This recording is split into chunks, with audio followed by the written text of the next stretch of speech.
Now, traces of pesticides, some of which were banned decades ago, have been found in the hair and urine of dozens of children living near an agricultural area in La Rochelle, western France.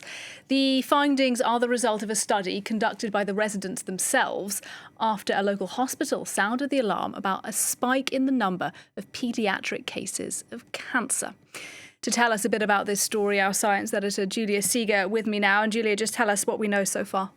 So as you said, the Aunis plain is a cereal growing area in western France near La Rochelle, and people there have actually been quite concerned since 2018. That year, the local university hospital of Poitiers sounded the alarm, observing an increase in the number of pediatric cases of cancer, as you said. And since 2008, there's been 15 cases of pediatric cancers. That's more than 4 times more than the average expected compared to the population of that area.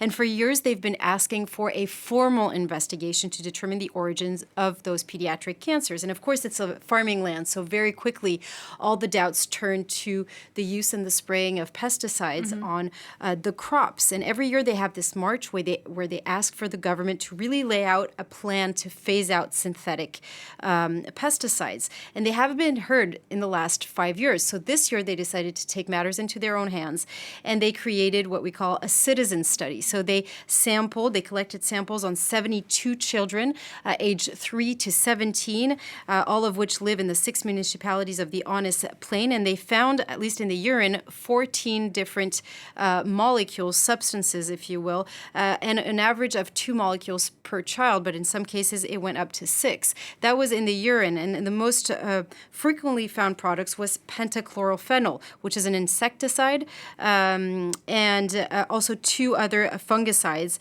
So propamocarb, sorry, the terms are quite complicated, but phenyldiphenols as well. Now, that was in the urine. If you look at the hair, they found 45 substances, 4 on average per child. And first they found DEET. We all know what DEET is. This is an insecticide that sometimes we actually use against mosquitoes, followed once again by 2 other fungicides. Now, all of these substances I just talked about, they're considered to be potentially harmful, but they're still legal substances. Okay, they're legal, but actually the study did find a number of banned substances, including some that are apparently carcinogenic. That's right. Some are carcinogenic, some are possible endocrine disruptors and neurotoxic. Neonicotinoids, for instance, they've actually been banned since 2018. Well, they were found in high levels in 11 children. Atrazine has been banned since 2004.